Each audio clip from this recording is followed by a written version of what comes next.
Conservative commentator Lauren Chen was summoned to appear before a Canadian parliamentary hearing because they just wanted to fix the massage that cut. And it gave us kind of a strange update in the whole tenant media scandal, which Miss Chen is associated with. 'Cause I've been living life right like I could just die any minute. Going for a ride down the side. Hi everyone, my name is Jacob Berry. Welcome to the StudioJake vidcast where I talk about all things pop culture. Be sure to like, share, subscribe, and if you're watching on YouTube, ring that little bell so you get notifications when I post a new vidcast and consider becoming a channel member. Okay, so for those of you who don't remember, conservative commentator Lauren Chen had the offices of her media company, Tenant Media, raided by the FBI under an indictment that suggested she and her husband Liam, who both co-own the company, were taking money directly from Russia Today, which is a Russian news outlet with many ties to the Kremlin, and that they were disseminating pro-Russian talking points to conservative circles through Tenant Media. Lauren Chen wisely went dark. No one has heard from her or her husband Liam about this. She's never done any interviews. One of the people who had a show on Tenant Media, Dave Rubin, hosted the Rubin Report. He did an interview with Megyn Kelly, which you can go to Megyn Kelly's channel to watch that, where he basically said, I tried to do my due diligence. I even met with the guy. I was told he wasn't Russian. I think Rubin said he was told he was Belgian, and he seemed on the up and up, so I did the show. Now, Ruben didn't do a news show, he did a react show, so his staff would just show him funny reels and he would react to them. So it wasn't even newsy, and certainly he says that he was never told, hey, don't look at this particular reel because it could be negative toward the Kremlin. He never heard that. Now, like I said, since the scandal broke, and I did a video reacting to the initial reveal of the scandal, Chen has gone dark. We haven't heard from her or Liam since. Until now, because she was summoned to appear before a Canadian parliamentary hearing. They basically told her that anything she said was confidential and she could talk, and they asked her incredibly leading questions. But I'm going to not just say this, I'm going to read a report from Rebel News that describes exactly what happened.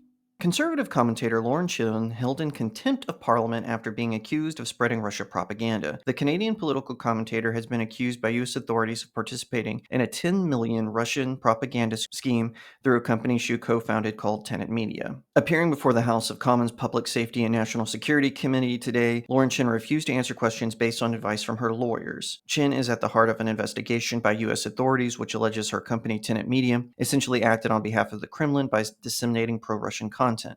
The Tenant Media co-founder was summoned to appear before the House of Commons Public Safety and National Security Committee to field questions about some of the explosive allegations. Conservative MP Rachel Dancho wasn't pleased with Chen's lack of response to questions, saying that Miss Chen unfortunately is making a farce of this committee, and it is deeply, deeply disappointing. Would she like to speak with the manager? Conservative MP Glenn Motz also voiced his displeasure with Chen's failure to provide answers to crucial questions regarding foreign influence. He asked the Tenant Media co-founder, what factors influenced you to collude with the Russians? What was your end goal? The NDP then moved a motion to hold Chen in contempt of Parliament for her behavior, which passed unanimously. The Liberals moved to pass a motion to compel Lauren Southern and Leon Donovan to testify at the Public Safety Committee, two Canadians who were previously involved with Chen's alleged Russian propaganda scheme. Tenant Media. Chen stated that because she is under criminal investigation in the U.S., she would not be answering any questions during today's committee meeting. Okay, so I want you to go to rebelnews.com and you can read the article there. You can also check out some of their other stuff. Okay, so here is my reaction to all of this, and I'm trying to stay consistent here. First of all, if she was taking money from Putin, I think that that is very bad. Putin is clearly a dictator. Not so much more than Zelensky. Zelensky is a brutal dictator. Just like Putin, he jails political adversaries. He has put journalists in jail. He has jailed ministers, just like Putin. They're both tin pot dictators. It's just Putin has bigger guns. Nonetheless, I find it kind of ironic that there's a lot of pearl clutching going on here. If Lauren Chen lied to the participants of this and said, hey, this guy's not Russian, he's actually from Belgium or wherever in Europe they were claiming he was from, yes, that's bad. She shouldn't have lied to them. And if anything, they should have the ability to get some sort of recourse for this. However, why is the government wasting our time with this? Because I would just like to point out CNN has Mehdi Hassan on their network. Mehdi Hassan worked for Al Jazeera, which is funded by Qatar, which supports, shall we say, very, very bad activities all over the Middle East. Al Jazeera is nothing more than a propaganda mouthpiece for those cells out there that are causing harm to innocent civilians. Mehdi Hassan gets to pearl clutch because someone made a joke about beepers at him, and he likes. But this is a man who is accepting money from Qatar. So why isn't CNN being raided? I mean, we're actually kind of at war with some of these cells. We're not officially in any war with Russia.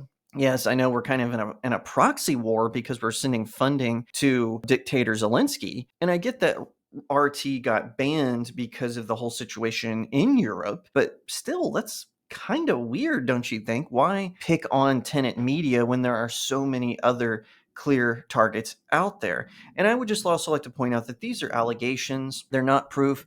Lauren and her husband Liam are innocent until proven guilty. If they are proven guilty, then they should get every punishment that is thrown at them. All right, I just want to get that out of the way. However, I just find that the whole I can't believe it. Oh, that you would take money from a foreign government that we don't like. I'm like, hello, Mehdi Hassan over at CNN. Come on. So yeah, spare me the pearl clutching over this. If RT paid Lauren Chen money so that Dave Rubin can watch funny memes and react to them. Okay, whatever. Yes, it's bad. It's unethical if that happened, but I just find the hypocrisy a little stunning. So, number one, yes, if Lauren Chen did this, then she should apologize to the other host on Tenet Media and move on. Maybe they get some sort of recourse. I just find that the pearl clutching is a little ridiculous. Two, the hypocrisy is baffling to me. Like I said, CNN, WAPO, Fox News, they all have had some sort of foreign influence. Why are you picking on tenant media? All right, so my final point is this is completely tyrannical of the Canadian government. Listen, I know Lauren Chen is Canadian. I think her husband is as well. For them, though, to summon her like this and to ask incredibly leading questions is gross. It is tyrannical. And the fact that the so-called conservatives participated in that farce so they could pearl clutch and ask her leading questions. And for one thing, they kept saying, oh, this is confidential. There's no way this will get out. It leaked on YouTube almost immediately. That's how I watched the whole thing. So, no, it wasn't confidential. They leaked everything, and Lauren Shin wisely chose not to speak because then the US government and then later the Canadian government could use that evidence against her, even though they said it was confidential. Oh, it leaked on YouTube. Oh, how else are we going to get a hold of this? And so I don't want to hear anything from the Canadian government, which used emergency powers to disrupt a peaceful protest by a bunch of hardworking blue collar Canadians, had their bank accounts frozen and everything in between just because it embarrassed Justin Trudeau. Yeah. Spare me the pearl clutching. Spare me the, oh, I'm so shocked. So, no, I don't want to hear it. I don't want to hear it from the Canadian government, much less this mamby-pamby parliamentary committee that's concerned about national security and public concern. Shut up. Once again, I want to reiterate, in case this gets taken out of context, if Lauren Shin took money from the Kremlin and lied to her employees or her fellow hosts about it, yes, that was unethical and wrong, and they should get recourse. The government has nothing to do with this. It is silly, it is stupid, it's insipid, and it was nothing more than the Biden DOJ trying to get a conservative media outlet. Even if everything they say is true, they're not going to go after CNN for employing Mehdi Hassan. They're not going to go after WAPO for having a guy who was literally active in one of these Middle Eastern cells. So no, I don't want to hear it. If Lauren Chen did do everything she's accused of, then yes, she should be condemned for it. But I'm not going to join in on the hypocrisy, on the pearl clutching, much less from the Canadian wussies that they call a parliament. If you like that video, be sure to give it a like, share it out to all your friends, leave me a comment and tell me what you think, and subscribe. If you're watching on YouTube, ring that little bell so you get notifications when I post a new vidcast, and consider becoming a channel member. Now, if you want to support me another way, you can click on the link to my locals community. It's in the description of the video. You can become a monthly subscriber or just send me tips on articles that I post there, including some that are just for my locals community. You can also pick up one of my novels. They're available on Amazon. Pick one or all of them up and leave me a 5-star review. It really helps out small indie creators like myself. Once again, thank you so much for watching, and I'll see you next time right here on Studio Jake. 'Cause I've been living